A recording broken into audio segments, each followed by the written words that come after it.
Hola chicos, ¿cómo están? Buenos días. Buenos días con todos, buenos días. Hola Daniela, ¿cómo estás? ¿Qué tal chicos? ¿Cómo están?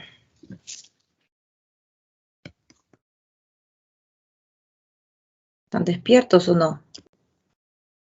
Han tomado su desayuno, imagino, ¿no? A ver, vamos a comenzar nuestra clase. Hoy día tenemos un tema sencillito, súper fácil, que viene a ser el tema de gases, ¿no? Gases y fuerzas intermoleculares, el estado gaseoso y el estado líquido. Ya, a ver qué aula somos. Ya está, ahora sí. Así los puedo leer. Recuerden que siempre los estoy leyendo. ¿Ah?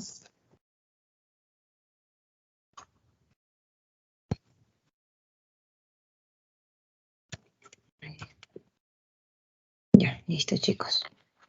Bien, vamos entonces a comenzar. Ya estamos viendo las diapositivas, ¿cierto?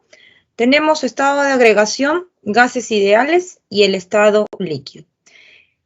Nosotros sabemos que la materia presenta 5 estados, ¿no? Tenemos el estado líquido, el estado sólido y el estado gaseoso que se encuentran a condiciones ambientales. Tenemos el estado plasmático que se encuentra a temperaturas muy elevadas y tenemos el estado de Einstein-Bose, que es el estado teórico donde nos dice que la materia presenta una temperatura de 0 grados Kelvin, ¿no? Entonces nosotros nos vamos a enfocar solamente al estudio de estos 3 estados de la materia, que es el estado líquido, sólido y gaseoso, que se encuentran a condiciones ambientales. ¿Cuál es la diferencia de estos estados? ¿Por qué tenemos la materia en estos 3 estados? Por ejemplo, tú tienes ahí una superficie, una mesa, un sólido, y en ese sólido, chicos, lo que estaría predominando, aquí vamos a comparar las fuerzas de atracción y las fuerzas de repulsión. Aquí estaría predominando las fuerzas de atracción frente a las fuerzas de repulsión.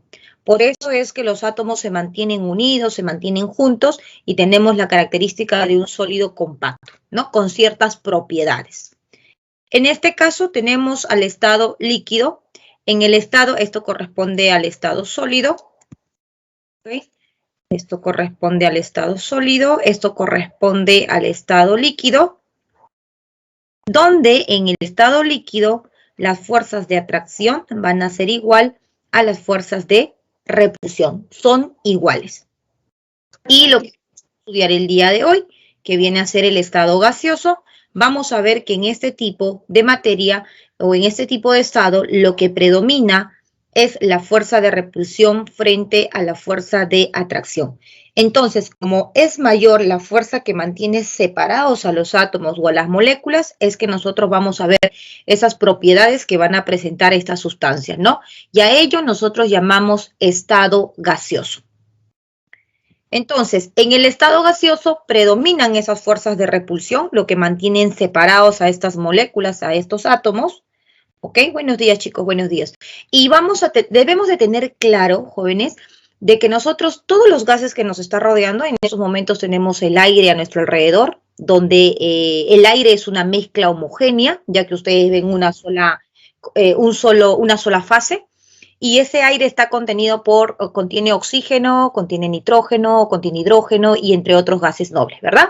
Entonces, lo que nosotros estamos rodeados de todos los gases que tú conoces, el gas de cocina, por ejemplo, el metano, el propano, que es una mezcla gaseosa, son gases reales, ¿ok?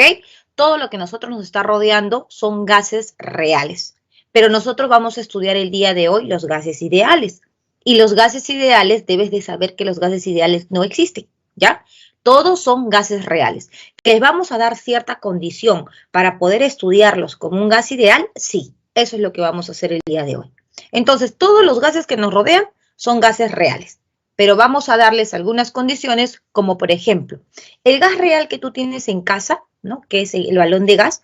Tú tocas un balón de gas y es frío, porque el gas real tiene una temperatura baja. Sabemos que cuando abrimos la llave del gas, ya sea del balón o ya sea de la tubería directa, hay una presión con la que sale ese gas. Es porque los gases reales tienen elevadas presiones, ¿ok? Entonces, un gas real, temperatura baja y presión elevada. Pero como nosotros vamos a darle cierta condición a este gas real para poder estudiarlo como un gas ideal, entonces la condición es lo contrario. Entonces, un gas ideal, jóvenes, se comporta que presenta bajas presiones y presenta elevadas temperaturas. Esa es una de las condiciones que nosotros vamos a darle para estudiar el comportamiento de un gas ideal, ¿no? Entonces nos dice, un gas real se considera como o se comporta idealmente cuando va a presentar baja presión y alta temperatura. Pero acuérdate que lo contrario es lo que realmente nosotros tenemos, que corresponde al estudio de los gases reales. Ahora, todos los gases, sus moléculas, sus partículas están en constante movimiento. Y es por ello que, por ejemplo, cuando nosotros dejamos abierto la llave del gas, lo primero que ocurre y sentimos cómo ese gas comienza a disiparse en el ambiente en el que te encuentres, ¿no? Y comienzas a percibir y dices, hay fuga, porque ese gas comienza a difundirse en todo ese ambiente. Entonces, las moléculas están en constante movimiento. Por lo tanto, vamos a estudiar algunos puntos que debemos de considerar a estos gases. Entonces, los gases están formados por moléculas. Vamos a considerarlos como masas puntuales. ¿Qué quiere decir, profesora, que lo voy a considerar como masa puntual? De que el tamaño de la molécula que tengamos, aquí lo vamos a despreciar. No vamos a considerar si una molécula es más grande, la otra es más chiquita y qué va a pasar cuando interaccionan, cuando chocan. No, acá todas las moléculas las consideramos como masas puntuales. Vamos a ver que las fuerzas de atracción, ¿ok? Vamos a despreciarlo. Profesora, pero entre las moléculas se chocan, ¿verdad? Claro que sí, porque acabamos de mencionar que hay fuerzas de atracción, fuerzas de repulsión, pero entre estas, cuando nosotros vamos a estudiarlo idealizando, acuérdate que lo estamos idealizando, estamos considerándolo como un gas ideal, vamos a despreciar esas fuerzas. O sea, que estas se puedan chocar por las fuerzas de atracción, se puedan repeler por las fuerzas de repulsión, no los vamos a considerar. Se desprecian totalmente todas las fuerzas intermoleculares, ¿ok? Y vamos a ver, bueno, lo que les mencionaba con respecto al tamaño, de que el volumen, como nosotros no consideramos el tamaño de la partícula, el volumen prácticamente de esas partículas son despreciables. Por lo tanto, cuando a nosotros nos dicen el volumen de un recipiente, yo voy a considerar solamente al volumen del recipiente como el volumen total del sistema. No voy a considerar el volumen de cada una de estas partículas, moléculas o sustancias que están dentro del recipiente. Entonces, como la masa es puntual, el volumen es despreciable, se considera completamente el volumen del recipiente cuando vamos a estudiar a estos sistemas gaseosos, ¿no? Por eso cuando nos dicen un recipiente de 5 litros, tú dices el volumen es 5 litros. Un recipiente de 3 litros, el volumen es 3 litros. Profesora, y el volumen de las partículas las desprecias, ¿ya? Las vamos a despreciar.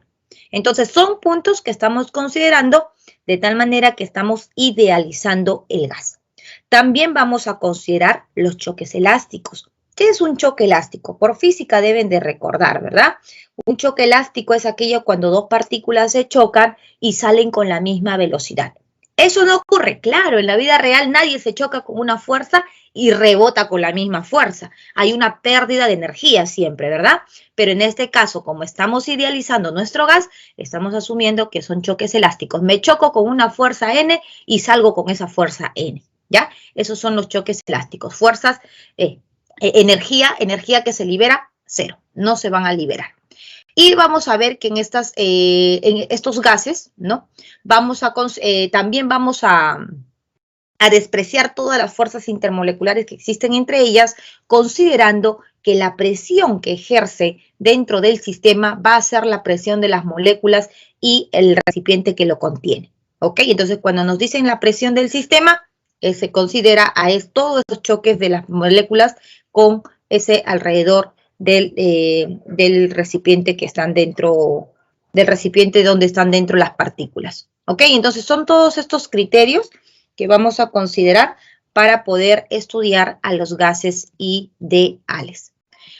¿Cuáles son las variables entonces que nosotros vamos a estudiar en estos gases ideales? Las variables, vamos a ver qué es la presión, vamos a estudiar el volumen, la cantidad de sustancia y la temperatura.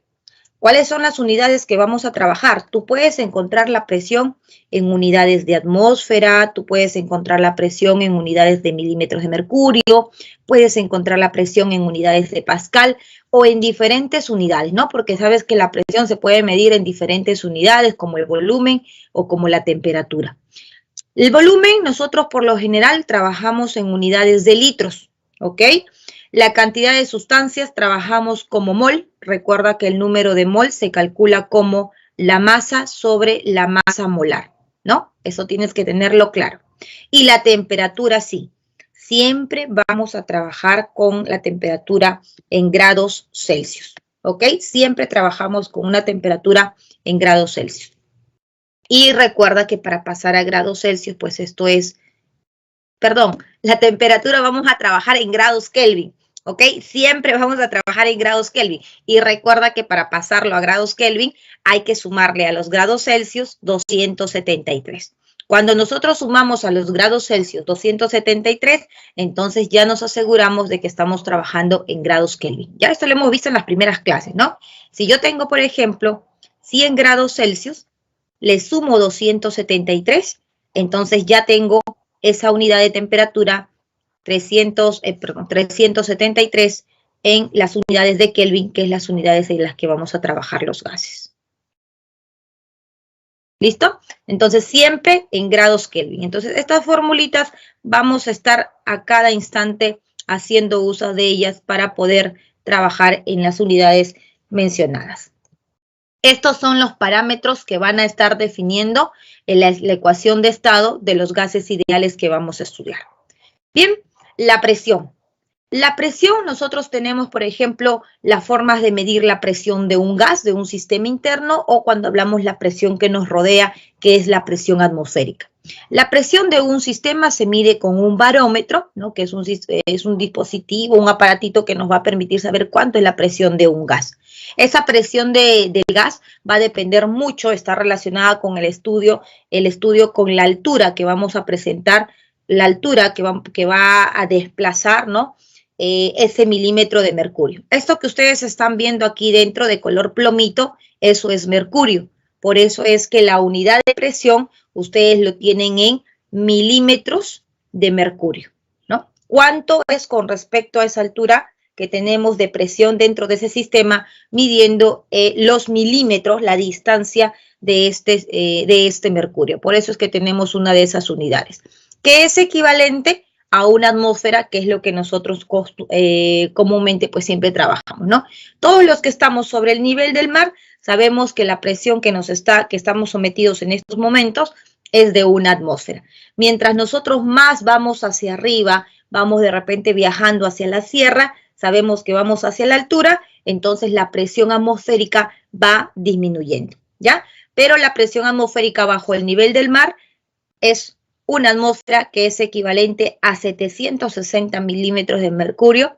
Estos valores sí, chicos, se tienen que ir familiarizando. Eso lo van a hacer con la práctica porque no hay otra forma.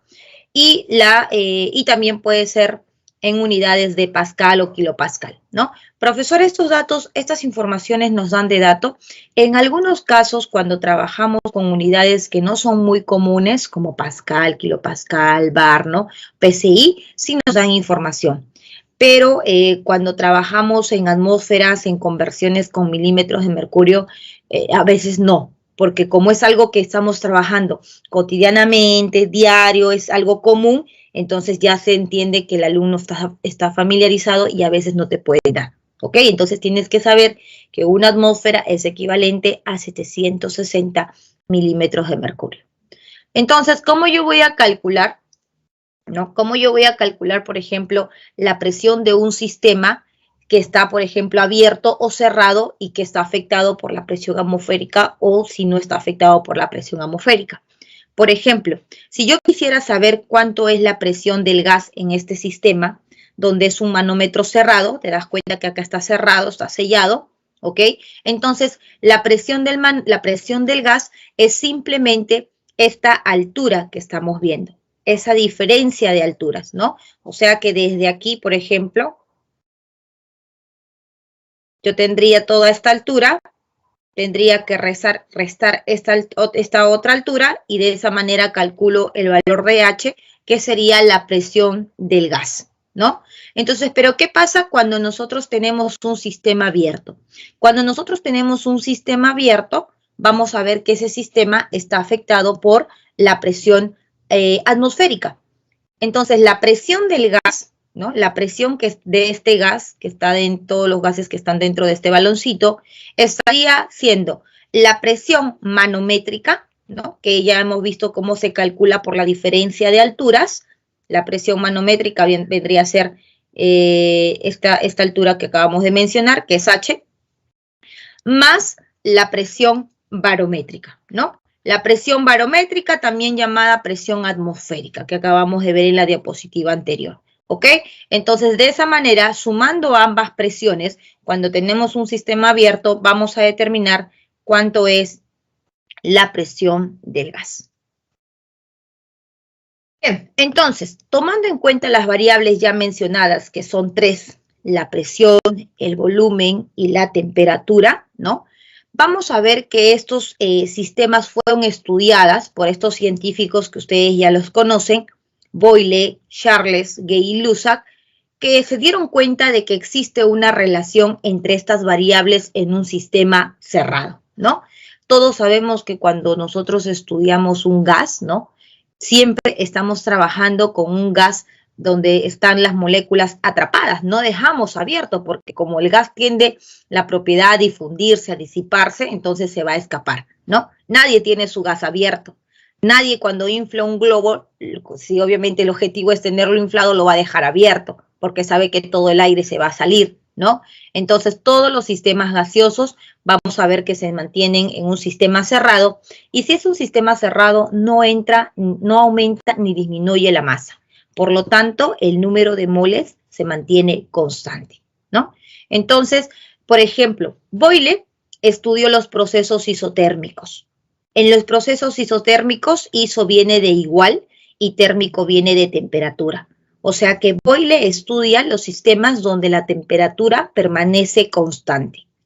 Charles se encarga de estudiar los procesos isobáricos. Iso de igual y bario de bárico como de barómetro por el estudio de la presión, ¿no? Y Gay y Lusak estudian los procesos isocóricos o también conocidos como isométricos. Si a ustedes les dicen isométrico, recuerda que eso es lo mismo a isocórico, y eso significa que el sistema que tú estás estudiando, que tú estás analizando, tiene un volumen constante. Entonces son 3 variables: presión, volumen y temperatura. Si tú vas a considerar temperatura, entonces te está quedando siempre 2 variables en las cuales vamos a nosotros saber qué es lo que descubrieron estos científicos, cuál es la relación. Si la relación entre presión y volumen y temperatura son directas o son inversas, ¿ok?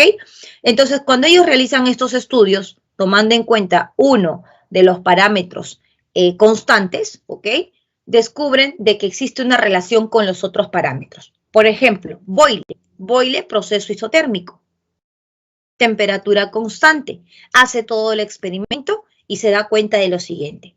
Cuando Boyle tiene un cierto volumen 1, se da cuenta de que la presión es 4. Cuando Boyle duplica el volumen de ese sistema, o sea 2V, se da cuenta que la presión baja a la mitad. Y cuando vuelve a duplicar ese volumen, le da más espacio a las moléculas, se da cuenta que la presión sigue bajando y también en proporción a la mitad. Entonces descubre finalmente que el volumen es inversamente proporcional a la presión. Y se da cuenta que la presión multiplicada por el volumen siempre va a ser una constante. Y es todo lo que estamos viendo aquí. Esta curva se conoce como la curva isotérmica, ¿no? Es una curva donde demuestra que el sistema permanece con una temperatura constante. ¿Ok? Temperatura constante.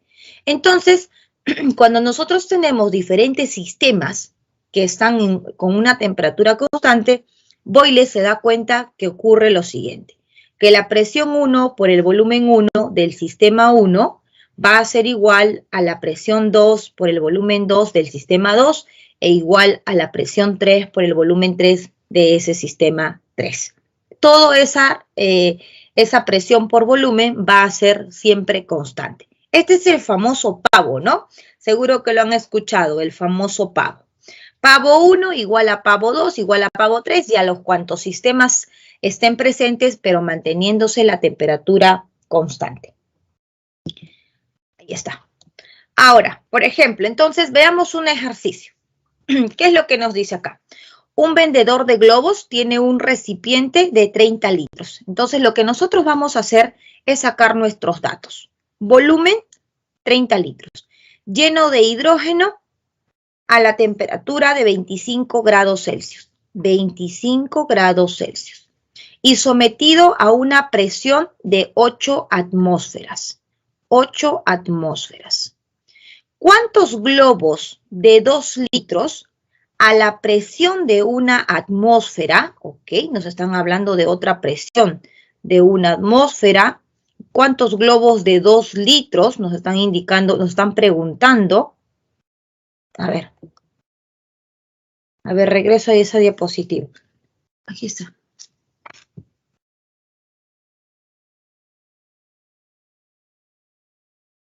A ver, un ratito, por favor, un ratito.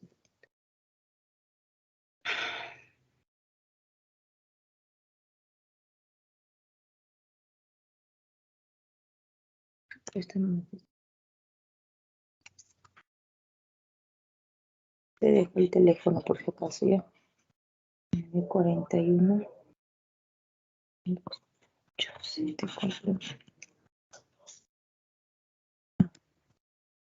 Le dices.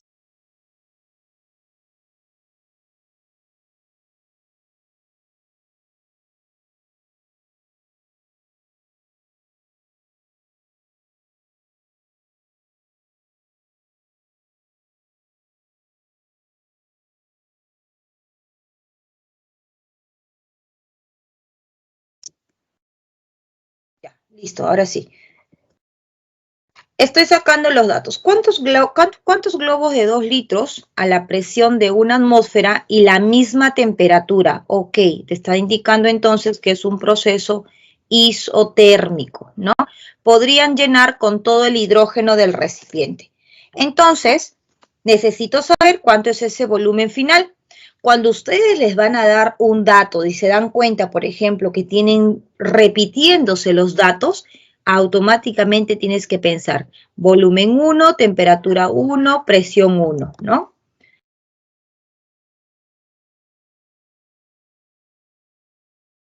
Hijo. Y tenemos un volumen 2, ya, un volumen 2, y tenemos temperatura 2 y una presión 2, ¿no? Entonces, en este caso es un proceso isotérmico. En un proceso isotérmico que se cumple la ley de Boyle, que es pavo 1 igual a pavo 2. Entonces, importante que ustedes saquen sus datos y que sepan qué fórmula van a reemplazar, ¿no? Que van a ubicar. A ver. Ivanovic.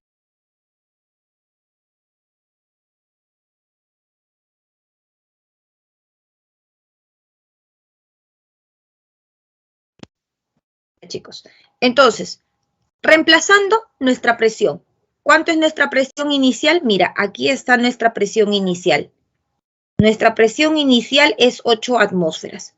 El volumen, 30 litros. Reemplazo. La presión 2, 1 atmósfera. Y el volumen 2, eso es la incógnita, ¿no? Porque yo quiero saber cuánto va a ser el volumen a esas condiciones. Calculando, son 240 litros que tú vas a tener. Y como nos están preguntando cuántos globos de 2 litros, lo único que haces es dividir los 240 por 2 litros de cada globo. Y eso nos va a dar 100 globitos que se van a poder inflar con ese gas de hidrógeno. ¿Ya? ¿Estamos bien? ¿Está todo claro? ¿Tienen alguna pregunta?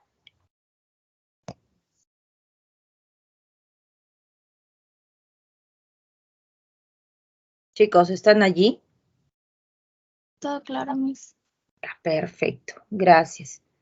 Ya muy bien, Gabriela. y Jeremy. Ya, perfecto, chicos. Tienen que estar despiertos. Este tema es sencillo, ¿no? Es bien fácil. Van a ver que es... Ustedes solamente tienen que saber leer, sacar los datos y reemplazar su fórmula. Súper, súper sencillo. Tenemos la ley de Charles. La ley de Charles estudia los procesos isobáricos. Bárico, acuérdate por la presión constante. Sistema gaseoso en el número de moles constante, siempre es un sistema cerrado. Entonces, cuando Charles hace el estudio para los gases, ¿no? Se da cuenta de que cuando él trabaja a una cierta temperatura, ese sistema va a presentar un cierto volumen. Y cuando él aumentaba la temperatura, se dio cuenta que ese volumen también se incrementaba. Entonces llega a la conclusión de que el volumen y la temperatura son directamente proporcionales, ¿no? Y si son directamente proporcional, entonces estaría cumpliendo, esto sería un sistema 1 y esto sería un sistema 2. Se estaría cumpliendo que el volumen sobre la temperatura siempre es una constante. Así que sería el famoso Bt. Bt1 es igual al Bt2 igual al Bt3, ¿no? Entonces, V1 sobre temperatura 1. Importante, chicos, importante recordar y saber que la temperatura siempre lo vamos a trabajar en unidades de Kelvin, ¿ya? No vayas a colocar en grados Celsius, porque si tú colocas en grados Celsius, clave va a haber, pero no va a estar correcto, ¿ya? Siempre hay que trabajar en grados Kelvin.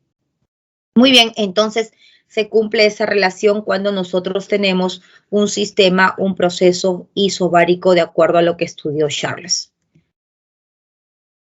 Entonces, veamos este segundo ejercicio. Miren, nuevamente siempre lo que les pido, datos.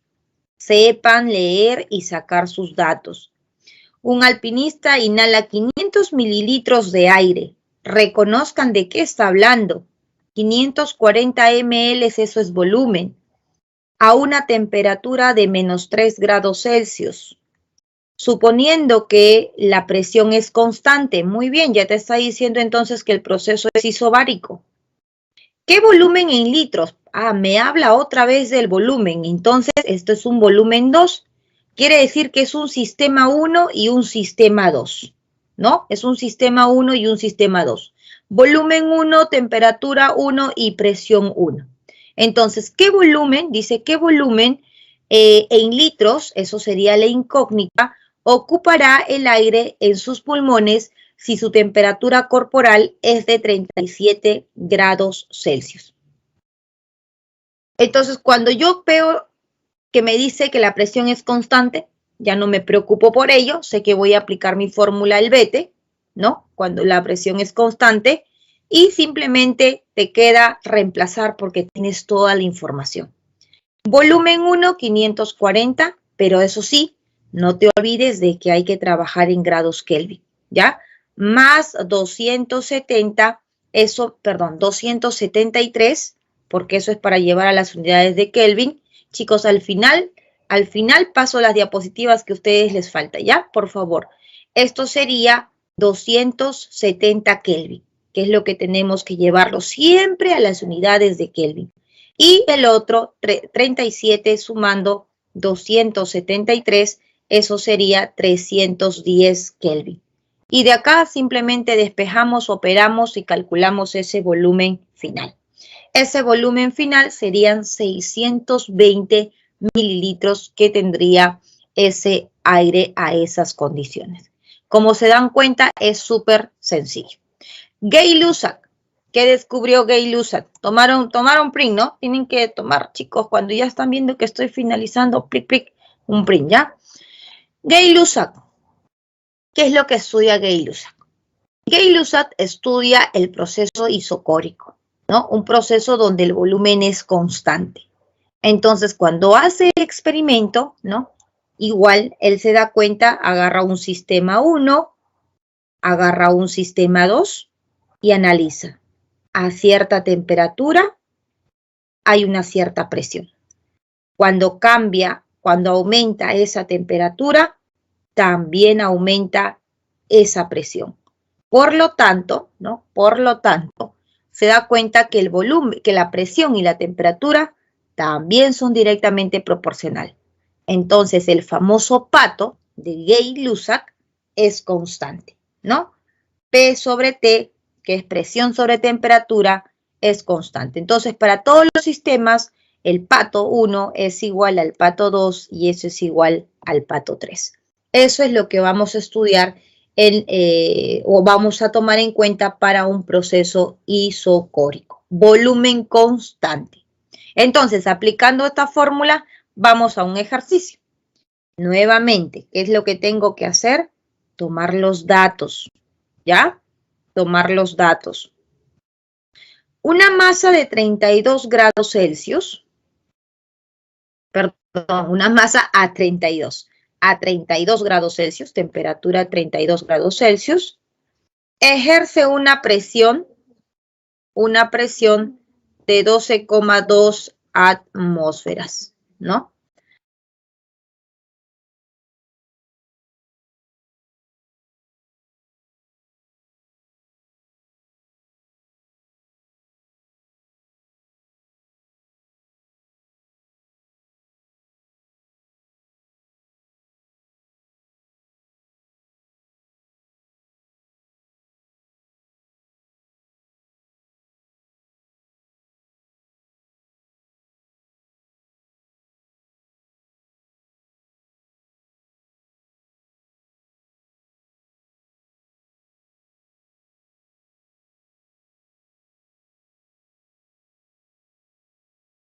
Y ahí está.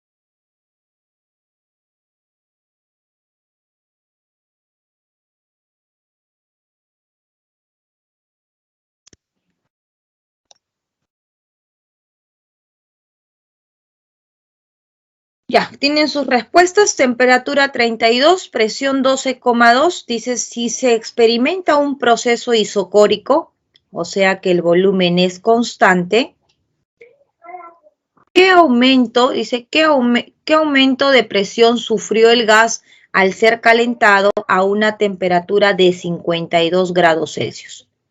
Entonces, me están hablando de una nueva temperatura. Eso es la temperatura 2, temperatura 1, presión 1 y me están preguntando cuál es el aumento de la presión. ¿Cuánto será la presión 2? Entonces, te das cuenta de que tienes todos los datos y como es isocórico, se cumple el famoso pato. Pato 1 igual al pato 2. Reemplazamos los valores. No te olvides, por favor, que tienes que pasar esa temperatura a grados Celsius. Hay que sumarle 273 y hay que sumarle 273. Así tenemos la temperatura de 305 y la temperatura de 325. Y de acá vamos a calcular, aquí es presión 2, ¿ya? De aquí vamos a calcular la presión 2. Y esa presión 2 sería 13 atmósferas. Entonces, ¿en cuánto aumentó? Aumentó, ¿qué nos dice? ¿Qué aumento de presión sufrió? Si tenía inicialmente 12,2. El plátano rico. Uy, qué rico, es rico, es rico. Sí, es rico, amor. Entonces sería 0,8 que aumentó, ¿no? 0,8 que aumentó en la presión hasta 13. Ajá, muy bien, Vázquez. Listo, chicos. Entonces se dan cuenta que es sencillo, ¿no? Déjenme conectar a la...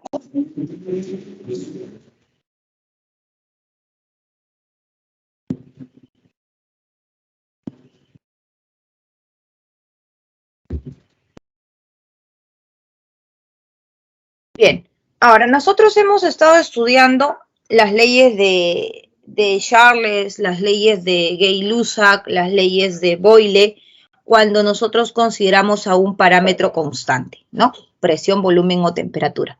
Tenemos también a Avogadro. Avogadro se encargó de estudiar un sistema, pero manteniendo dos variables constantes. En este caso, la temperatura y la presión. ¿Y de qué se dio cuenta? Se dio cuenta de que considerando presión y temperatura constante, se cumple una relación del volumen y el número de moles. Se dio cuenta que el volumen sobre el número de moles siempre va a ser constante. Entonces, un sistema 1, un sistema 2, el volumen 1 sobre el número de moles 1 va a ser igual al volumen 2 sobre el número de moles 2, ¿no? Y igual a diferentes sistemas. Y eso se va a mantener constante. Eso es lo que se cumple de acuerdo al estudio de Avogadro. A partir entonces de estas leyes, ¿no?, estudiadas por cada uno de los científicos, se descubre de que existe una relación de un sistema con el otro, teniendo entonces la ecuación combinada de los gases ideales, lo cual se conoce como la ley general, considerando un sistema cerrado donde el número de moles es constante. ¿Qué se cumple? Se cumple el famoso pavito. Pavito 1 igual a pavito 2, ¿no? Eso es lo que se cumple en un sistema cerrado, considerando todos los criterios de estudios que se han mencionado cuando es proceso isobárico, isotérmico, isocórico, ¿no? Se llega a esta ley, se cumple todo ello. Donde presión por volumen y temperatura es igual a una constante que viene a ser la constante R. Esa constante R vamos a ver que va a tomar un valor dependiendo cómo se trabaja las unidades de atmósfera. Ahora, como estamos trabajando para un sistema donde el número de moles es constante, incorporando esa variable de moles a esta ecuación, mira, como R es constante, ya vamos deduciendo que la ecuación es presión por volumen igual a RT. Y ahora incorporando el sistema donde hay un número de moles considerables, tenemos nuestra ecuación de estado. El famoso pavo ratón, ¿no? El famoso pavo ratón. Esa ecuación de pavo ratón, chicos, demostrado, ¿ah? Para que nunca se olviden. Así, ratón. De acuerdo a álgebra que tenemos, chau la A, chau la O, y ahí está. No te puedes olvidar la ecuación del pavo ratón, que es la ecuación de estado que define al estudio de todos los gases ideales, ¿ya?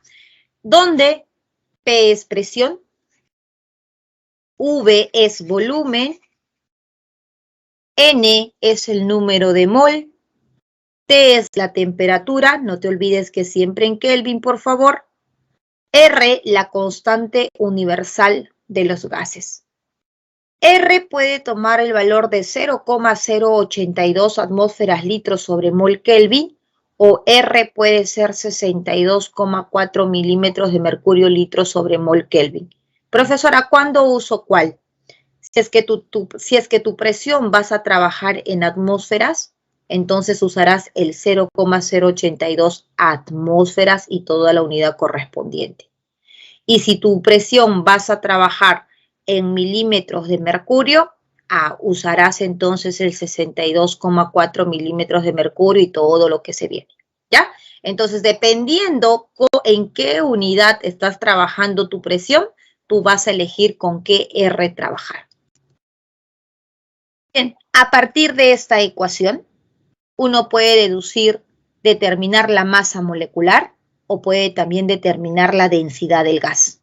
¿Cómo así? Porque sabemos que el número de moles es la masa sobre la masa molecular. Reemplazando entonces sobre ese número de mol, tendríamos la siguiente ecuación. Ahora, despejando para buscar nuestro interés, masa molar estaría subiendo y volumen estaría bajando. Entonces, de aquí, si yo despejo la masa molecular, tendría que esa masa molecular es la masa por R, por la temperatura, sobre la presión y sobre el volumen, ¿no? Por ese lado, puedo calcular entonces el peso molecular de un gas. Y por otro lado, puedo aprovechar recordando que la densidad es igual a la masa sobre volumen, ¿no? Acá hemos subido la masa molar, hemos bajado el volumen y recuerdas que esa masa sobre V, M sobre V, eso es la densidad. Entonces, despejando aquí la densidad, puedo decir que la densidad de un gas sería la presión por su masa molecular dividido entre R y su temperatura, ¿ya? Son fórmulas que se deducen de esta ecuación de estado de los gases ideales. Bien, Hasta el momento hemos hablado estas ecuaciones que nos van a permitir determinar las variables mencionadas para sistemas donde encontramos un solo componente, ¿no? ¿Qué pasa cuando ustedes tienen una mezcla de gases?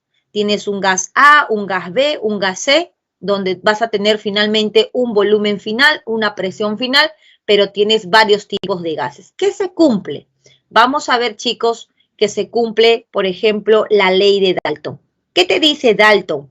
Dalton llama presiones parciales a la presión que va a ejercer cada uno de ellos.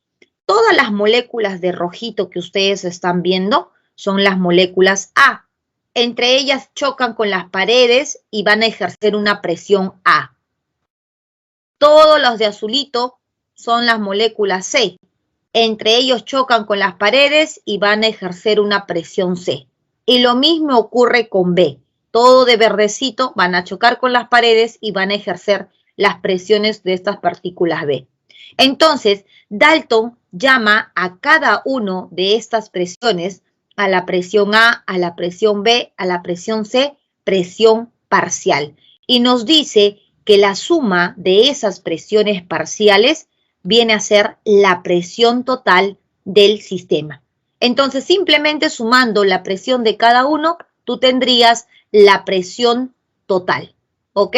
Entonces, la presión total viene a ser la sumatoria de todas las presiones parciales. Ahora, ¿cómo entonces yo calculo la presión parcial? La presión parcial, que es P1, P2, P3 o Pn, tú puedes calcularlo haciendo uso de nuestra ecuación general, ¿no? De nuestra ecuación de estado, nuestra ecuación de pavo-ratón. Pero debes de tener en cuenta de que si tú quieres calcular la presión 1 de los componentes, por ejemplo, de un color rojito, solamente debes de considerar a todas esas moléculas de color rojito. Si tú quieres calcular la presión 2, que corresponderían a las moléculas de color verdecito, entonces solamente debes de considerar el número de moles de las moléculas de color verdecito. Y si tú quisieras saber el de color azulito, solamente consideras las moléculas de color azulito. Profesora, ¿y si yo quisiera considerar la presión, quisiera determinar la presión total? Bueno, ahí consideras el número de moles totales, que sería la suma de N1 más N2 más N3, ¿no? Pero estamos enfocándonos a la presión parcial. Entonces, una manera de determinar esas presiones parciales es aplicando esa ecuación del gas, la ecuación de gas ideal, ¿no? Pero con los números de moles correspondientes. Y la otra manera es haciendo el uso de la fracción molar.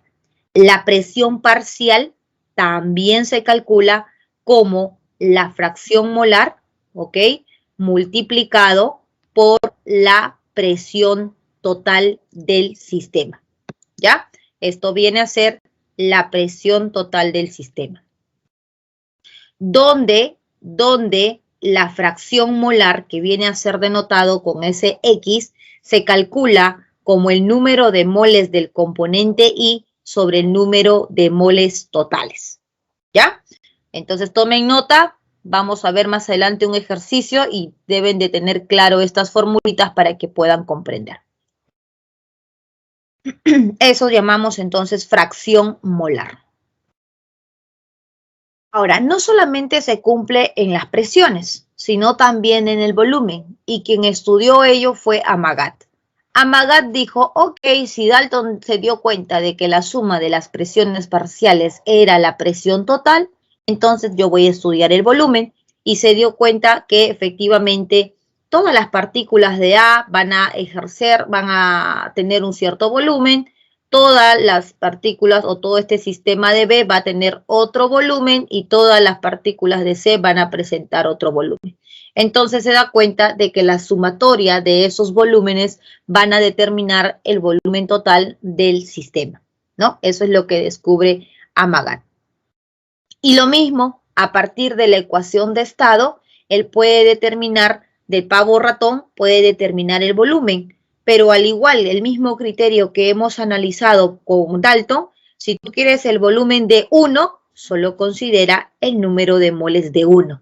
Si tú quieres el volumen de 2, solo considera el número de moles de 2. Y si tú quieres del 3, considera el número de moles de 3, ¿no? Entonces, sea presión parcial o sea volumen parcial, recuerda que debes de considerar a solamente las partículas que estás evaluando. Entonces, también tenemos la forma de determinar, como también lo hemos visto en la presión, con la fracción molar. Entonces, el volumen molar se llamaría ahora, ¿no? En el caso anterior hemos visto que se llaman presiones parciales, ahora se llama el volumen parcial. Ese volumen parcial, ¿cómo se calcula? Se calcula como la fracción molar, que ya sabes que se denota con SX, multiplicado por V, que estaría representando el volumen total del sistema. ¿Ya? El volumen total del sistema. Donde X ya sabemos que se calcula como el número de moles de I sobre el número de moles totales. Eso es la fracción molar que debemos de determinar para multiplicarlo con la fracción, con el volumen total y determinar el volumen parcial. ¿Hasta aquí estamos bien, chicos? ¿Están despiertos? Vamos a ver un ejercicio, creo, ¿no? Ya, perfecto. Veamos entonces.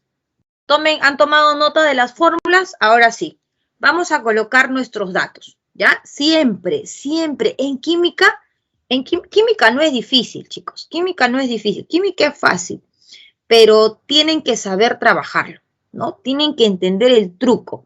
¿Cuál es el truco? Primero que tienes que saber tu teoría, porque si ustedes no saben teoría, no pueden hacer nada. No sabes fórmula, te estancas. Tienes que saber tu teoría. Tienes que ser ordenado al principio para que coloques tus datos, sepas qué es lo que tienes y qué es lo que necesitas, qué fórmula necesitas aplicar. Y de ahí se acabó el problema. Se acabó el problema, es súper sencillo, solamente te queda reemplazar. ¿Qué es lo que nos dice? Mira, en un recipiente de 4.1 litros, volumen, 4.1 litros. Se introducen 8 gramos de helio. Ok, me están dando la masa del gas de helio. Tengo, dice, 8 gramos. Y 72 gramos de vapor de agua. Me están dando la masa de vapor de agua, que son 72 gramos. Ambos son sistemas gaseosos. Si la temperatura del recipiente es de 27 grados, ok, la temperatura 27 grados, determina la fracción molar y la presión parcial de cada gas. O sea, me están preguntando la fracción molar del helio, me están preguntando por la fracción molar del agua y me están preguntando por la presión parcial del helio y la presión parcial del agua. Mira, ¿te das cuenta? Yo he sacado todos mis datos, estoy sacando mis incógnitas. ¿Para qué saco mis incógnitas, profesora? Para saber qué voy a hacer. No voy a empezar a perder mi tiempo aplicando cualquier fórmula que no me va a direccionar a mi resultado que yo quiero. Entonces uno dice, ok, profesora, para determinar la fracción molar, recuerdo que la fracción molar era el número de moles del componente, en este caso, por ejemplo, el número de moles de helio sobre el número de moles totales, ¿verdad? Claro. Y para el agua, ¿cómo sería? Para el agua sería el número de moles del agua sobre el número de moles totales, ¿verdad? Así es. Ah, entonces, ¿qué necesito? El número de mol. No tengo. Pero, profesora, me dan la masa. Ah, entonces de aquí yo puedo calcular. Y voy en busca, ¿te das cuenta? Voy en busca, ¿no? De acá puedo decir que el número de moles de helio, profesora, es la masa de helio sobre la masa molar del helio, ¿no? O en este caso peso atómico, porque es un gas monoatómico, ¿no? Entonces, si yo tengo claro qué es lo que necesito, va a ser mucho más sencillo para mí saber cómo calcularlo. Pero si yo no tengo ni idea cómo calcular, cómo hacer la fórmula, ahí es el problema. Ahí se viene el problema. Entonces, ¿cómo calculo los números de moles del agua? Lo mismo, masa del agua entre la masa molar del agua. Y ya de ahí vas a tener todas tus respuestas, ¿no? Entonces, calculando, aquí, número de moles de helio, masa que son 8 gramos entre 4 gramos de helio. Te dan los datos de los pesos atómicos, así que no te preocupes. Esos serían 2 moles. Calculando el número de moles de agua. La masa entre su masa molar del agua, 72 entre 18. Ya tienes las moles de helio y las moles de agua que tú necesitabas. Y ahora ya tranquilamente puedes calcular esta fracción molar del agua y del helio, porque sabes que la fracción molar del agua, bueno, el número de moles totales sería 6, efectivamente, porque estamos sumando, y con ello ya calculo la fracción molar. Uy, aquí se va a tapar los que hemos escrito. Perdón. Masa del helio lo voy a correr un poquito más allá. Masa del helio, 8 gramos. Entonces, la fracción molar del helio sería número de moles de helio sobre el número de moles totales. Ahí están las moles de helio que calculamos que fueron 2 entre el total que viene a ser 6. Y eso sería la fracción molar. Y lo mismo para el agua, ¿no? El número de moles de agua, voy a correr un poquito más acá la masa del agua. Masa del agua, que serían 72 gramos. Igual, número de moles del agua, ¿cuántas moles tiene el agua? 4 moles, dividido entre el total, y ya tendrías la fracción molar. Y ahora calculas la presión parcial. ¿Te acuerdas cómo calcular la presión parcial? Sí, profesora, la presión parcial del helio se calcula como la fracción molar del helio multiplicado por la presión total. Y la presión parcial del agua se calcula como la fracción molar del agua multiplicado por la presión total. Entonces, es importante tus fórmulas. Si ustedes no saben fórmulas, ahí viene la debilidad. Y lo único que hacemos ahora es calcular lo que nos interesa, en este caso, la presión total. Profesora, pero no tenemos presión total. ¿Ya tienes la fracción molar? Sí, listo. Pero no hay presión total. Pero ¿cómo tú puedes hallar la presión total si ya tienes el volumen, ya tienes el número de moles totales, ya tienes la temperatura? Aplicas tu ecuación de estado, la ecuación de pavo-ratón, y de esa manera tú vas a hallar la presión total. Ahora pregunto, presión son lo que vamos a calcular.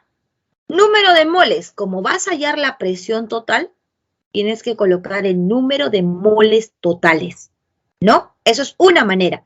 Pero también podría hacer uso de la ecuación de estado para el helio y para el agua. Pero tendría que colocar para el helio solamente el número de moles 2 y para el agua solamente el número de moles 4. Y te va a salir lo mismo, ¿no? Son las dos formas que tú puedes determinar.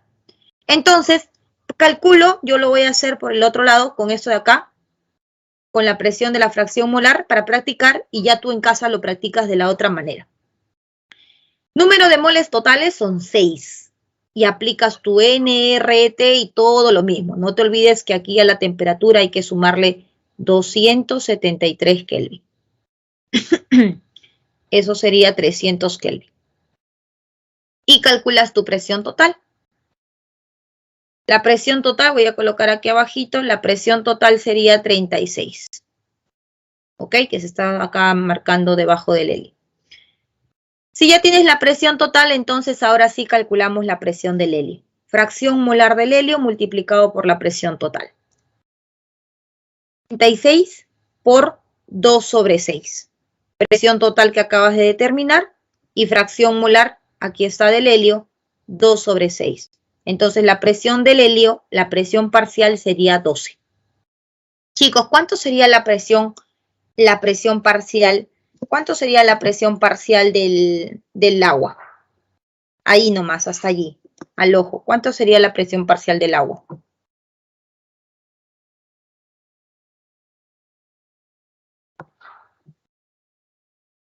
¿Podrían calcular o no? Claro. Ajá.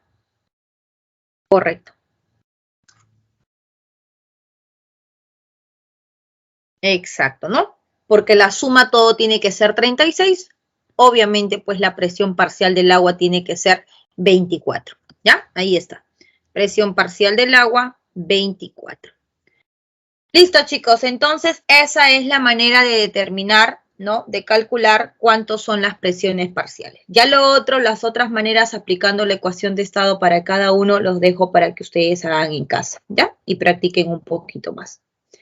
Siguiente diapositiva. Puedo pasar, ¿no? Ley de la difusión de Graham. ¿Quién fue Graham? Graham fue un científico que se dio cuenta de cómo es que los gases se difundían de acuerdo a su masa molecular. Así rapidito te cuento el experimento que hizo Graham. Graham agarró un tubo muy similar. Ay, me duele mi bracito. Les cuento que ayer recién me vacuné.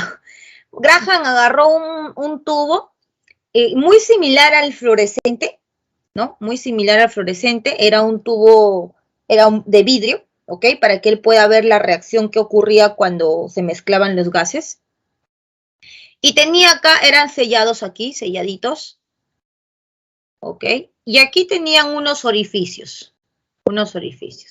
Y él deja caer aquí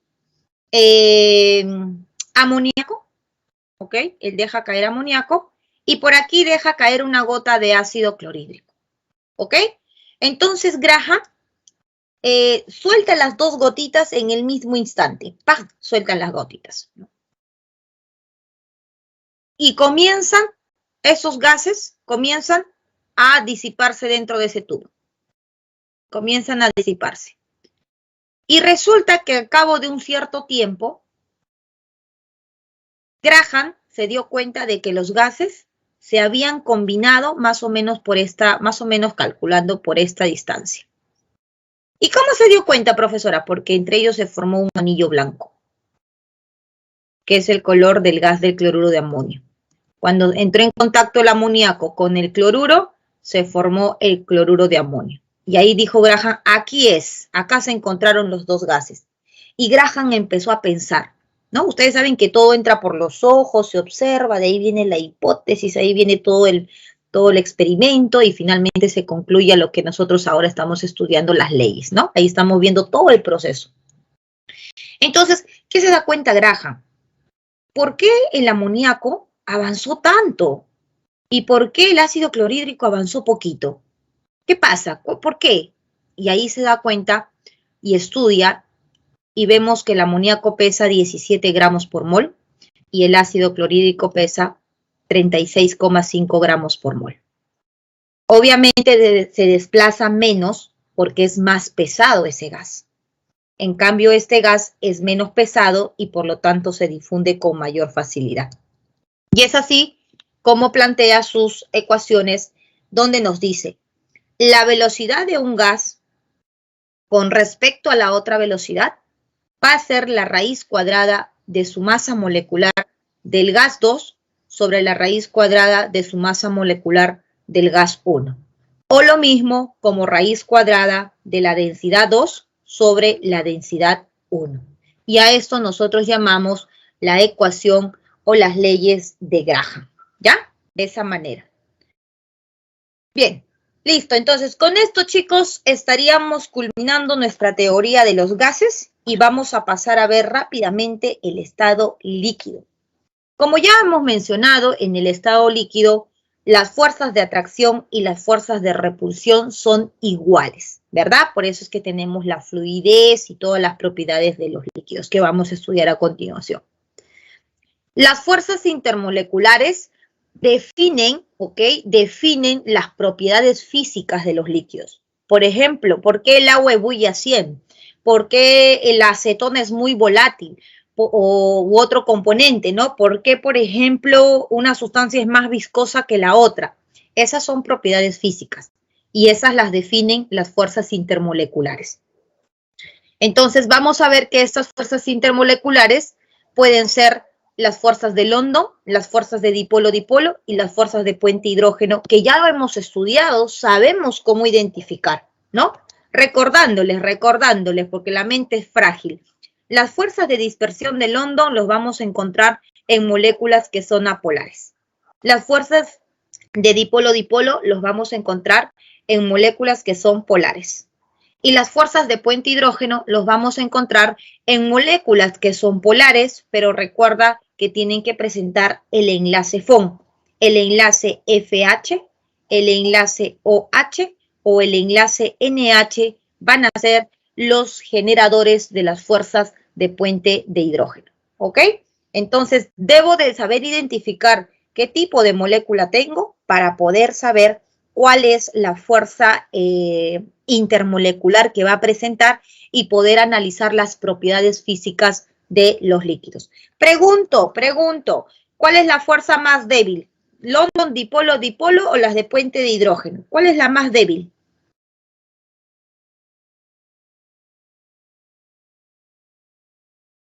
¿Cuál es la fuerza más débil? Ya, perfecto. Las fuerzas de London, seguidas de...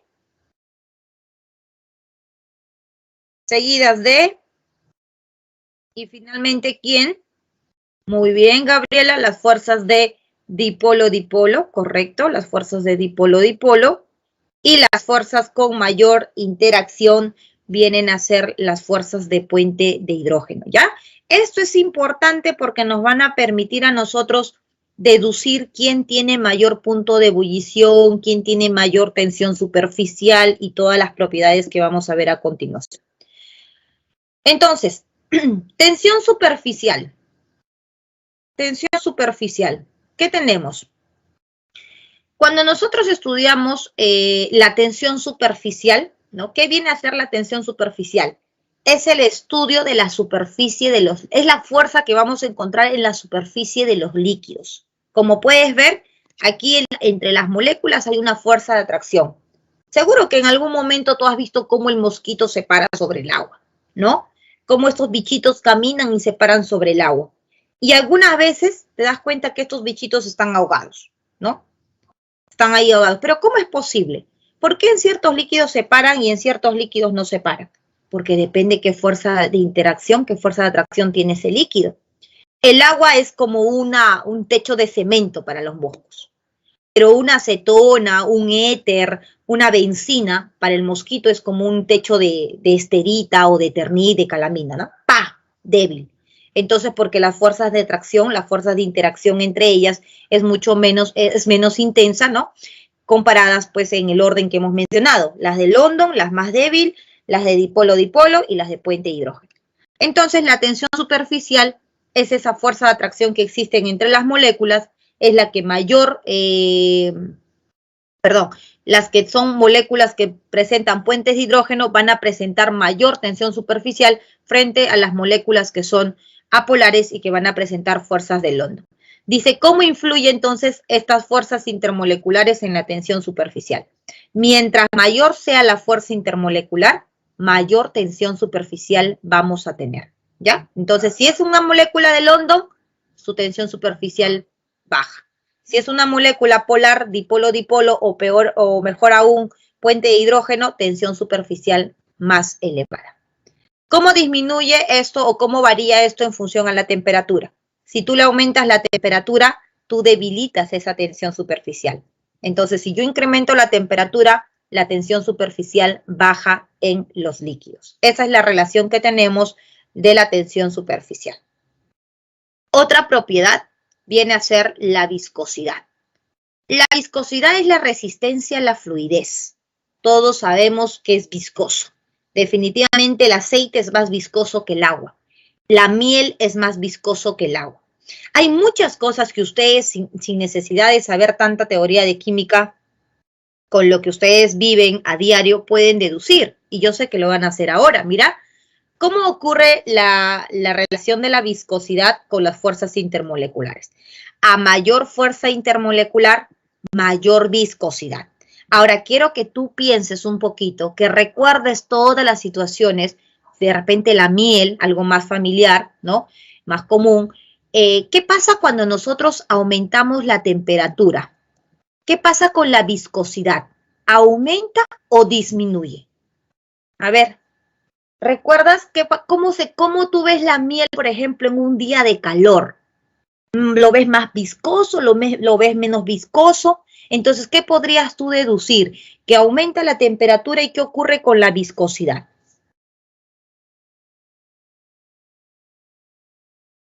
O inclusive con la avena, ¿no? Cuando uno lo hace más espeso, claro, la viscosidad, a ver, dice disminuye. Claro, la viscosidad disminuye, ¿no? Fluye más rápido, ¿correcto? ¿Se dan cuenta? y no es necesario que tú hayas escuchado. Tú pudiste haber analizado no solamente con la miel, pudiste haber pensado en el cuáquer. Cuando el cuáquer está caliente es más fluido, cuando la avena está es frío, se vuelve más espeso, ¿no? Más viscoso, podríamos decir. Entonces, a medida que aumenta la temperatura, vamos a ver que esa viscosidad disminuye. Ahora, estamos viendo las dos propiedades, tensión superficial y viscosidad. Aumenta la tensión superficial, aumenta la fuerza intermolecular, aumenta la tensión superficial. Aumenta la fuerza intermolecular, aumenta la viscosidad. Vamos para la tercera propiedad, punto de ebullición. Aumenta la fuerza intermolecular, aumenta el punto de ebullición. Son las tres propiedades que van a aumentar directamente proporcional a la fuerza intermolecular. O sea que, por ejemplo, el alcohol ebulle a 65 o a 70 grados, ¿no? El alcohol que nosotros tenemos en casa ebulle a 65 o a 70, pero el agua ebulle teóricamente a 100. ¿Por qué? Porque el alcohol tiene solamente un puente de hidrógeno. En cambio, el agua puede generar hasta 5 o 6 puentes de hidrógeno. Entonces, tiene mayor fuerza intermolecular. ¿Y qué pasa con la temperatura? Mientras más temperatura le vamos a dar al sistema, mayor punto de ebullición va a presentar, ¿no? Esa es la relación que tenemos con el punto de ebullición, que es otra propiedad de los líquidos. Y la cuarta propiedad de los líquidos, que viene a ser la presión de vapor, es la única que varía inversamente proporcional a su fuerza intermolecular. La presión de vapor, su nombre lo dice, es la presión que van a ejercer todas estas moléculas que salen del líquido en forma de vapor, ¿no? Entonces, a medida que tengan mayor fuerza intermolecular, eso quiere decir que las moléculas en el líquido están fuertemente atrapadas, están unidas y por lo tanto muy poco van a salir a su estado de vapor. Por ende, es que a mayor fuerza intermolecular, menor va a ser la presión de vapor, ¿ya? Es la única propiedad que varía inversamente proporcional con la fuerza intermolecular. Pero si tú le aumentas la temperatura, obviamente vas a romper esas fuerzas intermoleculares y las moléculas van a salir rápidamente al estado de vapor. Y al salir rápidamente en mayor cantidad al estado de vapor, va a aumentar su presión de vapor. Entonces, aumentas la temperatura, aumentas la presión de vapor en los líquidos. Son las 4 propiedades, chicos, que vamos a estudiar en función de esas fuerzas intermoleculares. ¿Ok? Muy bien, ahora sí, vamos a los ejercicios. Los leo, ¿ah? Recuerden que todas las dudas que tengan, siempre los estoy leyendo. Vamos con la primera pregunta. A ver, ¿qué nos dice la primera pregunta? Los gases ideales, ¿no? Con respecto a los gases ideales, ¿las colisiones entre las partículas se consideran elásticas? ¿Eso es verdadero o falso? Clave en la 1, ¿qué han marcado? Como son gases ideales, efectivamente hemos dicho que se consideran choques elásticos, ¿ok? Consideramos choques elásticos donde no se pierde energía, ¿no? Muy bien, eso sería correcto. El volumen de sus moléculas es despreciable con respecto al volumen del recipiente. Sí, hemos dicho que solamente consideramos el volumen del recipiente y a las moléculas las consideramos como masas puntuales. No vamos a considerar volumen de cada una de las moléculas. Las fuerzas intermoleculares de atracción se consideran nulas, así es. Tanto la fuerza de atracción como la fuerza de repulsión son despreciables. Y un gas se comporta como ideal a altas presiones y bajas temperaturas, no. Esa es la condición de un gas real. Para un gas ideal tiene que ser lo contrario. Temperaturas altas, ¿no? Y presiones bajas. Así que en la 1 la clave sería dado. Ajá, muy bien, Gabriela. La 1 sería dado. Vamos con la siguiente pregunta, número 2. Aquí, en esta pregunta 2 que tenemos, nos están preguntando, determine la presión del gas. Como nos piden la presión de gas en unidades de atmósfera, Estás viendo acá que esto está sometido o está... interviene la presión atmosférica porque es un sistema abierto. Entonces tú ya sabes que la presión del gas, ¿no? La presión del gas es la presión manométrica, ¿correcto? La presión manométrica que vamos a calcular por la diferencia de alturas, más la presión barométrica que viene a ser esa presión atmosférica, ¿no? Presión barométrica que viene a ser la presión atmosférica. Y lo único que hacemos, chicos, aquí es reemplazar. La presión del gas, entonces, ¿cuánto sería? Jóvenes, ¿cuánto sería la presión manométrica? Está midiéndose en milímetros de mercurio, ¿no? Entonces tenemos 150 milímetros menos 110. ¿Cuánto sería 150 menos 110? Vamos a colocar aquí 150 milímetros de mercurio menos 110 milímetros de mercurio. Y todo eso más la presión atmosférica. ¿Pero cuánto es la presión atmosférica? La presión atmosférica, ahí está, mira, la presión atmosférica es... esto está en Pascal.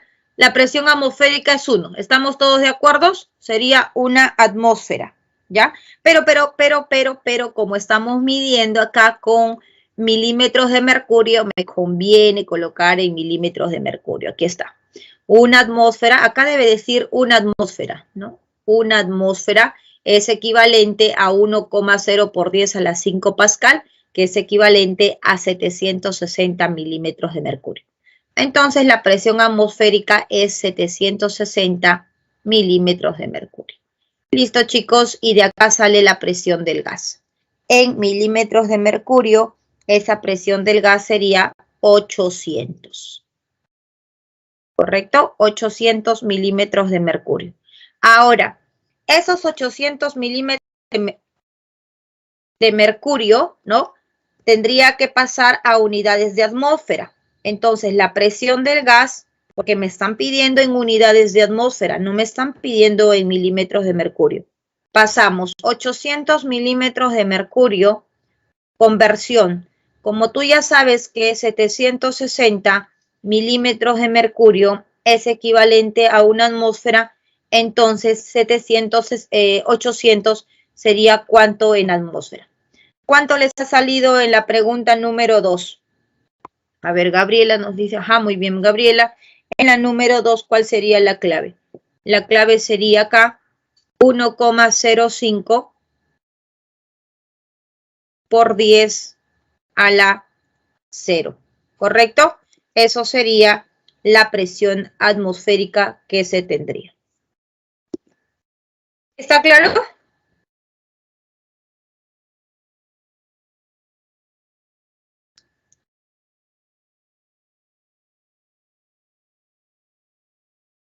Ya, muy bien. Vamos con la siguiente pregunta. Pregunta número 3.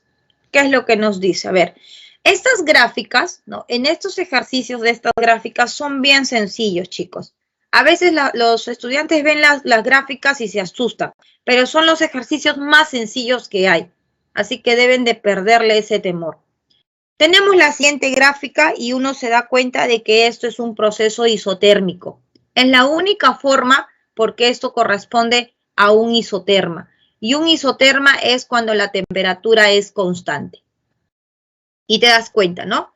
Dice, ¿corresponde a la ley de Charles? No, pues, porque el isoterma, ¿a quién corresponde? El isoterma corresponde a Boyle. Así que este primer enunciado sería falso, ¿no? Me doy cuenta además que esto es una gráfica de presión versus volumen y la temperatura constante. Entonces dice, ¿la presión y el volumen son directamente proporcional? Fácil de ver. Acá yo puedo ver que a medida que aumenta el volumen, la presión disminuye, ¿no? Miren, volumen, en un volumen X, esta es mi presión. Aumento el volumen, mi presión baja. Ah, entonces no son directas, son inversamente proporcional. Así que eso sería falso. Y te dice, a 4,8 atmósferas de presión, ¿el volumen es 7 litros? Ah, no sé. es la incógnita. Pero tú sabes que en el punto 1 y en el punto 2, en un isoterma que se cumple, el famoso pavo. Pavo 1 igual al pavo 2. Y lo único que haces es reemplazar. Presión 1, 4,8 atmósferas. Esto es fácil, chicos. Volumen 1, X. Presión 2, 4,2 atmósferas. Volumen 2, 8 litros. Mira tu unidad, 8 litros. Por lo tanto, de aquí, X al ojo saldría 7 litros. Y por lo tanto nos dice, ¿eso sería 7? Sí, verdadero. Falso, falso en la pregunta 3. Muy bien, Daniela, muy bien, Gabriela, muy bien a todos los que han estado marcando su clave. Efectivamente, la clave sería barco. ¿Ya? Next, siguiente pregunta. Pregunta 4. Gases para mí es el tema más sencillo realmente de química. ¿Qué voy a hacer? Sacar mis datos. Si tú ya eres un lobo, ya yo sé que tú mentalmente ya estás resolviendo, pero si tú estás comenzando, obviamente tienes que ir pasito a pasito, ¿no? En un recipiente, un volumen de 9,000 mililitros. Se tiene un gas de oxígeno, ok, el gas es de oxígeno. Oxígeno es O2, no te equivoques con la O solita. Donde la temperatura es 27 grados Celsius. Determine en cuántos litros aumentará su volumen cuando la temperatura alcanza 227 grados. Si el proceso es isobárico. Presión constante. Chicos, se acabó el problema porque te está preguntando por el volumen 2. ¿Te das cuenta? Solito, mira, colocando los datos, yo me doy cuenta que esto es un volumen 1, una temperatura 1, una presión 1, y me preguntan por el volumen 2, por la temperatura 2. Profesora, la presión 2, lee bien, hijo, dice que es isobárico. Ah, ya, es igualito, correcto. Entonces, si es constante, ¿qué se cumple? Se cumple el famoso vete. El VT1 es igual al VT2, y lo único que vas a hacer es reemplazar, ¿no?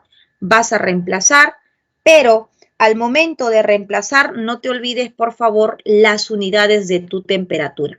Hay que sumarle, aquí hay que sumarle. No vayas a trabajar con Celsius, tienes que trabajar con Kelvin, ¿ya?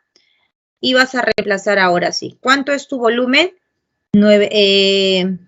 Como me están preguntando acá, determinen cuántos litros, o sea que este segundo volumen lo quieren en litros, estamos todos de acuerdo que mejor coloco de frente 9 litros, ¿ya? 9 litros sobre la temperatura 1, que sería 300 Kelvin, es igual, aquí, de aquí sale, por ahí están preguntando, ¿de dónde salen los 300 Kelvin? De aquí, pues chicos, de acá. ¿Cuánto sale este? 400, 500, ¿no? 500 Kelvin es igual al volumen 2 sobre los 500 Kelvin. ¿Cuánto entonces sale ese volumen? Dicen que la 4 sale la D, ¿no? Y sí, muy bien, efectivamente aquí el volumen 2 sale dado. El volumen 2 saldría 6 litros. ¿Verdad? Estamos a tiempo, ¿no? Sencillo, no es nada complicado. Es súper sencillo. Pregunta 5. A ver, chicos, saquen sus datos. Resuelvan. Pregunta 5. En un proceso isocórico, ¿qué es isocórico? ¿Qué es isocórico?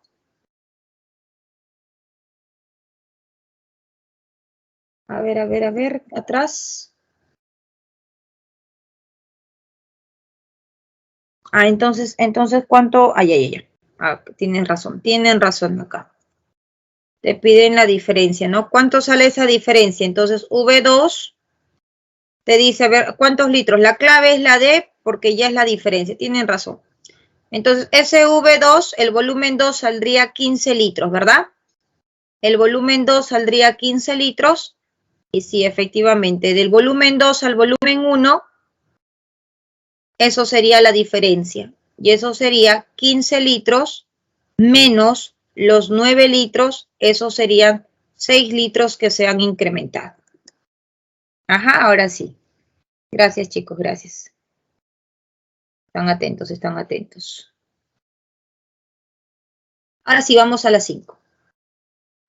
Muy bien, por ahí ya me mencionaron que isocórico es un volumen constante. Perfecto. El volumen es constante. Y si el volumen es constante, ¿qué fórmula vamos a aplicar cuando el volumen es constante? Ahora, si tú te has olvidado, digamos, ¿no? Profesora, no sé si el pato va a división, si el beta es multiplicación o si el pato es multiplicación. ¿Cómo me acuerdo? Es fácil, mira. Tú te tienes que acordar una ecuación. La ecuación combinada, solamente te pido ello. Pavito. Acuérdate del pavito. Con el pavito sale todo. Pavito 1 igual al pavito 2, ¿ya? Si tú te acuerdas el pavito, aquí nomás vas a jugar con las unidades, con las variables que son constantes. Este caso es isocórico. Profesora, isocórico es volumen constante, ¿no? Sí. Ah, entonces este V1 con este V2 son iguales. Y mira, ¿qué te quedaste? Me quedo con el pato. Ah, ya te quedas con el pato. Entonces sería pato 1 igual al pato 2. Y ya está. ¿Qué hubiera pasado si tu temperatura hubiera sido constante? Cancelabas T1 porque era igual a T2 y te quedabas con el pavo. Y de esa manera nunca te vas a olvidar cuál es la fórmula correcta que tienes que utilizar. Pero sí acuérdate del pavito. Pavito 1 igual al pavito 2. ¿Ya? Ahora sí. Me voy entonces con el pato acá. Pato 1 igual al pato 2. Ahora sí, colocamos todos los datos que tenemos.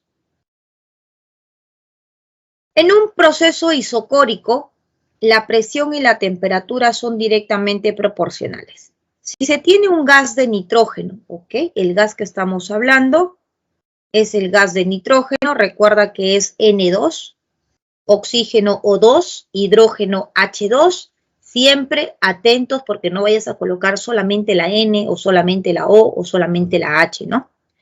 A una presión de 3000 milímetros de mercurio, 3000 milímetros de mercurio, a una temperatura de 127 grados Celsius. Estoy leyendo y sacando el dato, no estoy haciendo otra cosa y creo que eso lo saben hacer todos. Todos saben leer y todos saben escribir. Determina la temperatura final. Ajá, me está hablando de una nueva temperatura. Entonces, esto será para el sistema 1, para el sistema 1 y esto será para el sistema 2. Me preguntan la temperatura final en unidades de grados Celsius. Cuando la presión disminuye a la mitad. Entonces, ¿cuánto voy a colocar aquí como presión 2? Ajá, muy bien, ya están dando sus respuestas, unas balas. La presión 2 sería, estamos de acuerdo, 1500 milímetros de mercurio, ¿cierto? Y el problema está resuelto. Ustedes mismos ya lo están demostrando que reemplazando entonces se tendría presión 1, 3000 milímetros de mercurio. Temperatura 1, no te me vayas a olvidar y a equivocar, porque si tú haces con 27, créeme que hay clave. Haz la prueba. Haces acá entonces tienes que sumar 273 y eso sería 400 Kelvin. ¿No? Profesora, pero me piden en Celsius. Así te pidan en Celsius. Tú coloca en Kelvin y al final ya le vas a restar. ¿Ya? Entonces sería 400 Kelvin igual a la presión 2, que sería 1500 milímetros de mercurio sobre la temperatura 2. ¿Cuánto sale la temperatura 2? Eso es la 5. La temperatura 2 les va a salir 200 Kelvin, ¿correcto? Les sale 200 Kelvin. Entonces, como les están preguntando en unidades de grados Celsius, para llevarlo a unidades de Celsius, ¿qué tengo que hacer? Restarle los 273. Entonces, restando menos 273 Kelvin, ¿no? Voy a tener aquí menos 73 grados Celsius y eso sería muy bien a todos los que llegaron a su respuesta y a los que no también, porque acuérdate que si no te ha salido Eso es bueno. Eso es bueno porque estás comenzando, te estás equivocando y acá es donde te tienes que equivocar. A los que no hacen nada, estos errores que son los que algunos se equivocan en clase, a los que no hacen nada, esos errores recién se les va a salir en el examen. Así que acá es donde te tienes que equivocar. Acá es donde tienes que decir las barbaridades y lo que se te ocurra.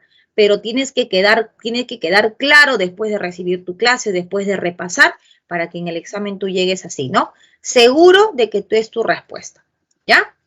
Pregunta 6. Vamos a la siguiente pregunta. ¿Qué nos dice en la siguiente pregunta? El volumen ocupado por un gas depende de las condiciones como la presión y la temperatura. Si un gas ocupa un volumen de 90 litros, dato. ¿Sabes leer? ¿Sabes escribir? Escríbelo. A la presión de 6 atmósferas, presión 6 atmósferas y temperatura de 273 grados Celsius. Determine el volumen. Me están preguntando por un nuevo volumen. Entonces, volumen 1, presión 1, temperatura 1. Me preguntan por un nuevo volumen que ocuparía en litros, importante la unidad, a condiciones normales. Chicos, lo mencionamos en la clase anterior. Cuando nosotros decimos condiciones normales, ¿no? Automáticamente te está diciendo que la presión es una atmósfera y que la temperatura es 273 Kelvin. Esas son las condiciones normales, ¿ok? Entonces, presión, una atmósfera y temperatura 273 Kelvin. Obviamente que eso lo tienes que saber por teoría, que es las condiciones normales, ¿no? Si no lo sabes, pescadito frito. Y ahora sí, mira tus datos, mira lo que te pide y ahora dime tú, ¿qué voy a aplicar? ¿Qué voy a aplicar? Ahora, Roxy nos hace una pregunta. Profesora, ¿el volumen también lo voy a trabajar siempre en litros? Me pesa el cabello y ya me duele el cuello. ¿El volumen siempre lo voy a trabajar en litros? Si tú aplicas tu ecuación general de pavo-ratón, sí. ¿Ya? Si tú aplicas tu ecuación de pavo-ratón, sí. Porque todas las unidades están trabajadas. Si tú te das cuenta, el valor de R es atmósferas, litros sobre mol Kelvin. Acá es importante las unidades. Entonces, como ya están en las unidades de litros, tú trabajas en litros. Pero si tú vas a calcular, si tú vas a aplicar, por ejemplo, tu pavito, allí sí puedes trabajar con otro volumen, ¿no? ¿Por qué? Porque te das cuenta que finalmente esas unidades se van a mantener. Si las trabajas en litros, saldrá en litros. Si las trabajas en mililitros, saldrá en mililitros. Pero en tu ecuación de estado, sí vas a trabajar siempre con litros. ¿Ya, Roxy? Todo me duele el brazo, me duele el cuello. Ya, chicos, ¿qué voy a utilizar? Pavito, claro que sí, voy a utilizar pavito, ¿no? Está más claro que el agua. Pavito 1 es igual a pavito 2. Eso es lo que yo voy a utilizar. ¿Listo? Y ya se acabó el problema porque lo único que vas a hacer ahora es reemplazar.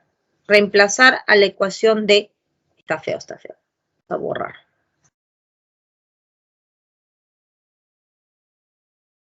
Ya, esto es pavito 1. Esto es igual a pavito 2.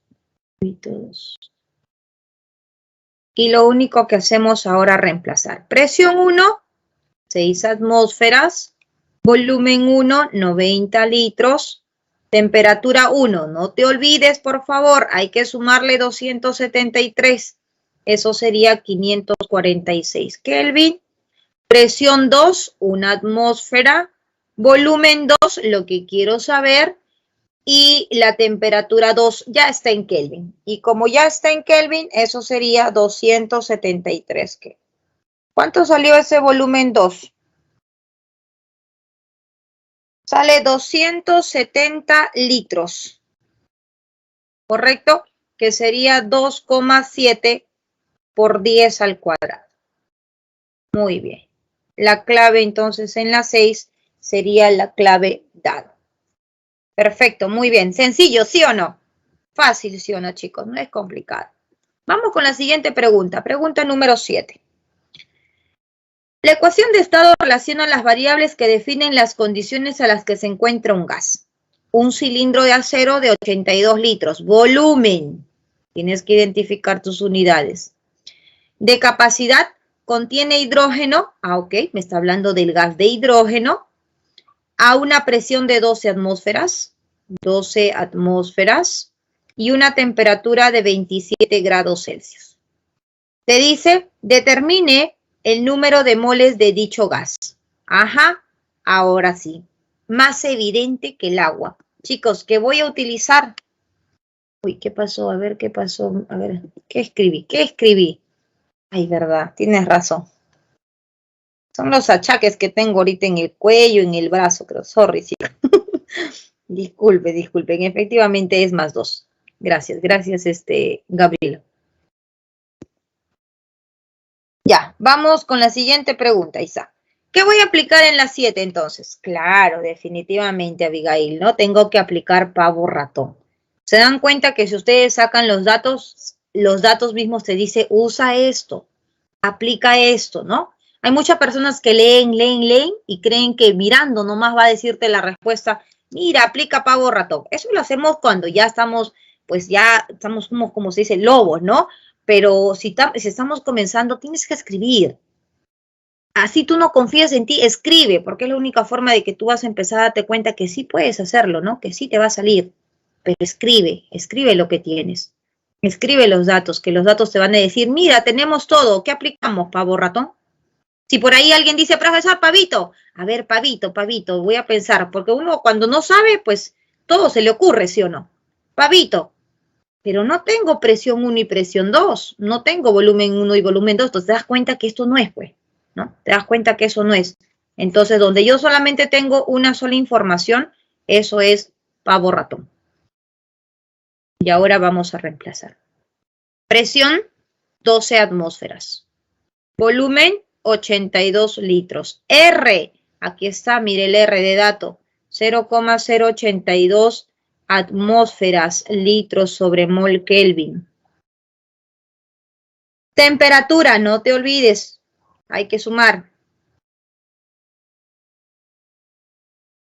Son 300 Kelvin, ¿ok? Y multiplicado por el número de mol, ¿cuántas moles son? De acá, chicos, ¿cuántas moles son? ¿Cuántos salen las 7? 7 barco, me dicen, número de moles entonces son 40, que sería 4,0 por 10 a la 1 mol. Muy bien, sencillo. Preguntas súper fáciles, ¿no? Correcto. Vamos a la siguiente pregunta, pregunta número 8. ¿Qué dicen en la pregunta número 8? El gas natural tiene muchas aplicaciones en el hogar, en la industria alimentaria, agroindustria, etc. Una muestra de gas natural contiene 480 gramos de metano. Te están dando la masa de metano, 480 gramos. Y tiene la masa de etano, C2H6, 60 gramos. Si la presión total dentro del recipiente, o sea que estos están en un recipiente, ok, acá tenemos metano y acá tenemos etano, y te dice que la presión total es 8 atmósferas. Muy bien, entonces voy a colocar aquí, tengo la presión total del sistema, que viene a ser 8 atmósferas. Determine la presión parcial en atmósferas de ambos. O sea, me están preguntando por la presión parcial del metano y me están preguntando por la presión parcial del C2H6. Ya tengo claro qué es lo que quiero. Ahora tienes que colocar cómo vas a calcular. Profesora, fracción molar del metano multiplicado por la presión total, porque finalmente tengo presión total. Muy bien, entonces solamente nos falta fracción molar, ¿no? Igual acá, fracción molar del etano multiplicado por la presión total. Basta que tenga uno, ya sé cuánto vale el otro, porque sé que la suma de ambos tiene que ser 8. Entonces, para la fracción molar, ¿qué necesitas? Recordar que la fracción molar se calcula como el número de moles del componente I sobre el número de moles totales. Entonces necesito el número de mol, ¿verdad? Así es. Calculemos entonces el número de moles para el metano.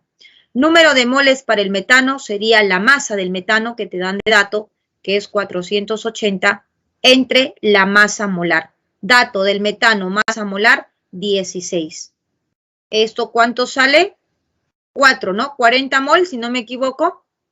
6 por 4. No. Estoy mal. ¿Cuánto sale 480 entre 16? 30. 30 moles. Muy bien. Y calculamos el número de moles del etano. C2H6 serían 60 gramos entre el etano. El etano pesa 30 gramos por mol. Acá también las unidades por mol. Y estos serían 2 moles. Perfecto. Entonces, listo. Tengo 30 moles de metano, 2 moles de etano. Así que el número de moles totales sería 32. ¿Estamos todos de acuerdo? Se acabó el problema, reemplazo y sería número de moles del metano, 30 moles. Ahí está, 30 moles entre el total, que son 32 moles, multiplicado por la presión total, que son 8 atmósferas. ¿Cuánto sale esa presión parcial? Acá tendría entonces 4, 30 entre 4, ¿cuánto nos sale? En la presión del etano C2H6, eso sería fracción molar del etano, 7.5. ¿Ok? 7.5 atmósferas, la presión parcial del metano. Y para el etano, ¿cuánto es su fracción molar? El número de moles del etano, que sería 2 moles, entre el total, que sería 32 mol, multiplicado por las 8 atmósferas. Además, como ya sabes que uno es 7.5, automáticamente el otro sería 0.5, ¿no? Al ojo, pues, porque tú sabes que la suma de las presiones parciales finalmente te tienen que dar 8. Así que nuestra clave en la pregunta número 8, la clave sería avión. ¿Ya? Fácil, sí, porque sé las fórmulas, porque tengo claro qué es lo que voy a determinar. Vamos con la pregunta número 9. ¿Qué tenemos en la pregunta número 9? Tenemos tiempo, ¿no? Ya. En la pregunta número 9 te dice, la sustancia de ácida, ahí está, te da la fórmula, se utiliza en las bolsas de aire para los automóviles. El impacto de una colisión ocasiona su descomposición, siendo la reacción química de 2 veces, ¿no?, la ácida que se va a descomponer en 2 de sodio y 3 de nitrógeno. Importante que mi reacción ya está balanceada, ¿no? 3 por 2, 6, 3 por 2, 6. El nitrógeno producido se infla inmediatamente, dice, infla de inmediato la bolsa que se encuentra entre el conductor y el parabrisas. Determina el volumen del nitrógeno. Me están preguntando por ese nitrógeno, el volumen, a 87 grados Celsius, a una presión de 624, tengo que saber obviamente, porque acá no me dice presión, te das cuenta, pero por ver la unidad, yo ya sé que eso es presión, de 624 milímetros de mercurio, producido por la descomposición de 65 gramos de ácida. Ok. Entonces tengo acá la masa de 65 gramos de esta ácida. Ácida sé que eso es porque al inicio me dice la fórmula. Listo, chicos, miren. Entonces me están preguntando por el volumen de este nitrógeno, que es un sistema gaseoso. Ahí está, el estado es gas. Y entonces te preguntas, ¿no? ¿Cómo calculo? ¿Tienes presión? ¿Tienes temperatura? ¿Cómo hallas el volumen? Creo que a todos se nos ocurriría pensar en el pavo ratón, ¿verdad? ¿Tienes todos los datos? ¿Tienes todos los datos? Profesora, ¿tengo presión? Sí. ¿Tienes volumen? No, eso es mi incógnita. ¿Tienes el R? Sí, mira, aquí está el R. ¿Tienes la temperatura? Sí, no te olvides sumarle 273. Pero me falta el número de mol. ¿Y de dónde sale el número de mol? Obviamente, ¿para qué te han dado esta reacción estequiométrica? Por algo te han dado esa reacción. De allí tiene que salir el número de mol.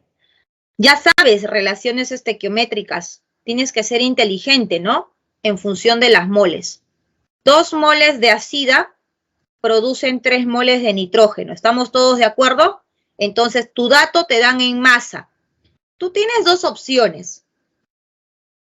¿Calculas la masa y luego lo divides? O te recomiendo que hagas esto lo más rápido. Con estos 65 gramos, tú puedes calcular cuánto de masa hay, ¿verdad? Entonces dice, el número de moles que me estarían dando sería la masa entre la masa molecular de la ácida. Reemplazando entonces, la masa sería 65 gramos y la masa molar de la ácida, acá te dan 65 gramos por mol. Por lo tanto, al darte esos 65 gramos, estamos hablando de ¿cuántas moles? Estás hablando de 1 mol. Problema resuelto. Entonces, como dato, ¿qué te están diciendo? Que tienes solamente 1 mol. Por lo tanto, pregunto, ¿cuántas moles de nitrógeno vas a tener? Si 2 moles te producen 3 moles de ácida, 2 moles de ácida te producen 3 moles de nitrógeno, 1 mol, ¿cuánto te va a producir? Perfecto, 1.5 mol. Es lo más rápido, ¿no? Porque si tú haces la otra manera, te toca calcular la masa molar de cada uno, multiplicarlo, sacarlo y nuevamente volver a pasarlo mol. Ahora, obviamente que todos estos truquitos o esa forma de darte cuenta es practicando.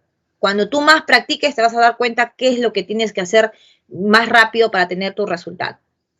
Ya se acabó, ya tienes el número de mol que necesitabas, problema resuelto. Presión, 624 milímetros de mercurio.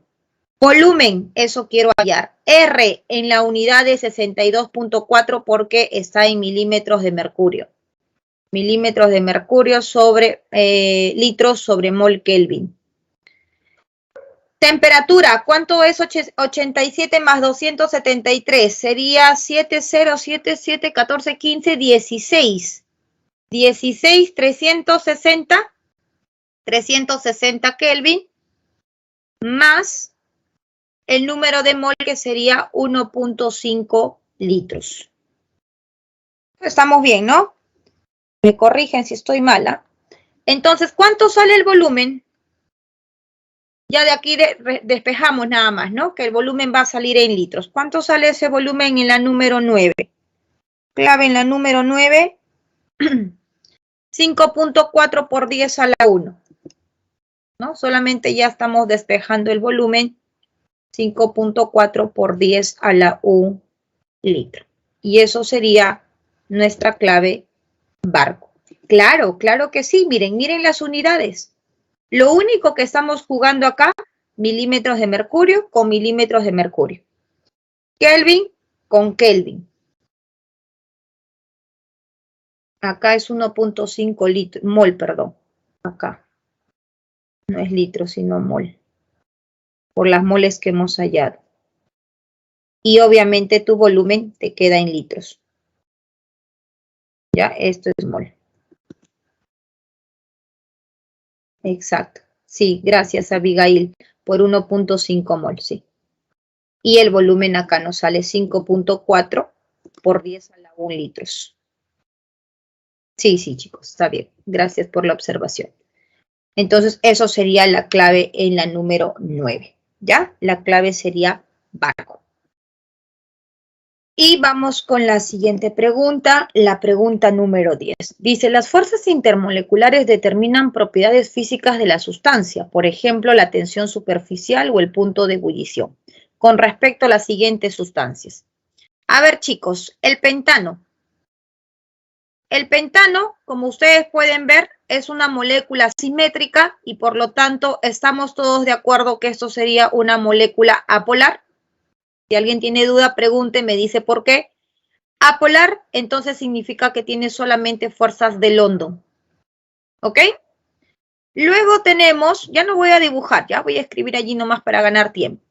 El etanol, como ustedes pueden ver, aquí hay un enlace de OH, así que el etanol va a presentar puentes de hidrógeno. Es una molécula, para comenzar, es una molécula polar y además de ser polar tiene el enlace OH. Así que las fuerzas que presenta son las fuerzas de puente de hidrógeno, presenta, estamos todos de acuerdo que presenta dipolo-dipolo, ¿correcto? Y que además presenta London, porque ustedes saben que London está en todas. Pero si yo te pregunto cuál es la fuerza que predomina, la que va a determinar sus propiedades físicas como punto de ebullición, tensión superficial, viscosidad, presión de vapor, es la fuerza de puente de hidrógeno, ¿ok? Y por aquí tenemos a la glicerina, que también es una molécula polar, como pueden observar, y también presenta los enlaces OH. Entonces, esto también va a presentar puente de hidrógeno, ¿correcto? Va a presentar dipolo-dipolo y va a presentar London, ¿cierto? Entonces, ¿quién es la fuerza que predomina? La fuerza de puente de hidrógeno, ¿correcto? Ahora, profesora, y entre la molécula 1, 2 y la molécula 3, estamos todos claritos de que el pentano es el que va a presentar menos fuerza intermolecular por ser una molécula de London. Ahora, ¿quién va a presentar? ¿Quién seguiría? ¿Quién es más fuerte en sus fuerzas intermoleculares? ¿La glicerina o el etanol? ¿La glicerina o el etanol? Presenta mayor fuerza intermolecular, porque ambas tienen puente de hidrógeno, ¿no? Ambas tienen puente de hidrógeno, pero tiene que haber alguien siempre con mayor fuerza intermolecular. ¿Quién sería? ¿Quién crees tú que sería que presenta mayor fuerza intermolecular? Ajá. Si ustedes googlean, ¿no? La temperatura de ebullición del etanol, 80, 85, y la temperatura de ebullición de la glicerina, 290 o 280. Efectivamente, porque tienen más enlaces de tipo OH. Presentan puentes de hidrógeno, pero son mayor cantidad, y eso va a hacer que su fuerza intermolecular sea mayor que la del etanol, ¿no? Entonces seguirían en este orden. Seguiría el etanol y seguiría la glicerina. Ahora sí, ya hemos entonces deducido, de acuerdo a esas fuerzas intermoleculares, dónde vamos a tener mayor presión, mayor fuerza intermolecular, ¿no? Esto es la tendencia de las fuerzas intermoleculares. Ahora sí, vamos a responder nuestros enunciados. ¿El pentano tiene mayor punto de ebullición que la glicerina? No, pues no. Eso es falso, porque el pentano es apolar. Por lo tanto, tiene bajo punto de fusión, ¿no? Bajo punto de fusión, bajo punto de ebullición. Ahí, abajo. La glicerina tiene menor presión de vapor que el etanol. Acuérdate que la presión de vapor es inversamente proporcional a la fuerza intermolecular. A mayor fuerza intermolecular, menor presión de vapor, ¿ya? Entonces, ¿qué te dice? La glicerina, o sea, este de aquí, tiene menor presión de vapor que el etanol. ¿Qué dirían ustedes? ¿Verdadero o falso? Verdadero, muy bien, claro. Porque como es más fuerte, efectivamente tiene menor presión de vapor. Y el etanol no es soluble en el pentano. A ver, el etanol es apolar y el pentano es polar. Entonces, ¿qué decimos? ¿Se acuerdan de las clases? Lo semejante disuelve a lo semejante. ¿no? Lo semejante disuelve a lo semejante. Entonces, lo apolar se mezcla con lo polar. Esto es apolar y el pentano es polar.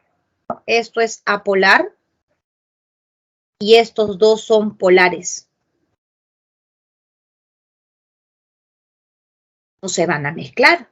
El agua es polar, el aceite es apolar, no se van a mezclar. Por lo tanto, esto sería, dice, el etanol no es soluble en el pentano.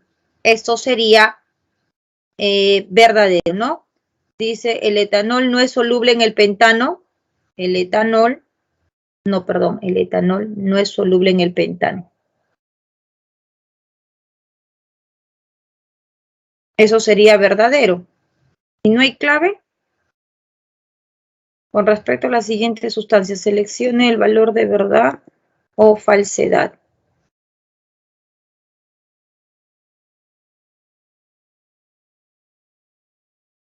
Veo clave. Ah, sí, la D. Tienes razón, Cintia. Falso, verdadero, verdadero. Estoy ciega ya, Dani. Listo, chicos. Entonces, eso sería nuestra clave, ¿no? Domiciliarias, esas son sus respuestas. 1 dado, 2 avión, 3 dado, 4 barco y 5 barco. ¿Ya? Listo. Ahora sí, creo que tenemos minutitos, sí, exactito. A ver, ¿qué número de diapositiva? Ya, pero ¿qué diapositiva ahora será? Ya voy retrocediendo, ¿ya? A ver. Era. ¿Recuerdan exactamente? Me dicen qué tema es. Me parece que eran sus compañeros que había pedido, ¿no? Creo que fue acá. Sí, creo que fue este. Uno era este, creo, Gay Lusat.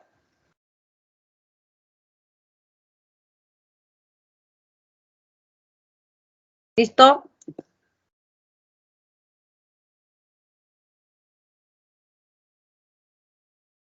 ¿Alguna otra diapositiva? ¿Qué más? ¿Qué otras diapositivas están faltando? Amagat, ya. Ah, la ley de Amagat. Amagat está atrás, más atrás. Ah, no, Amagat está adelante, ¿no? Ley de Amagat. Menes acá. Ya, a ver. Esto es la ley de Amagat.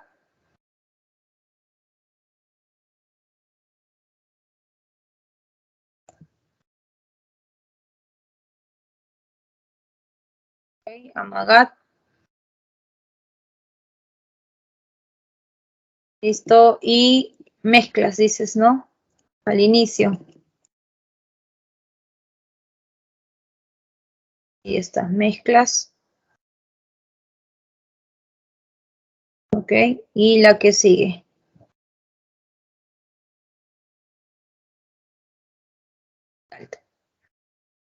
Chicos, nos vemos la próxima semana, ¿sí? Repasen, estudien, cuídense mucho. Chao, chao.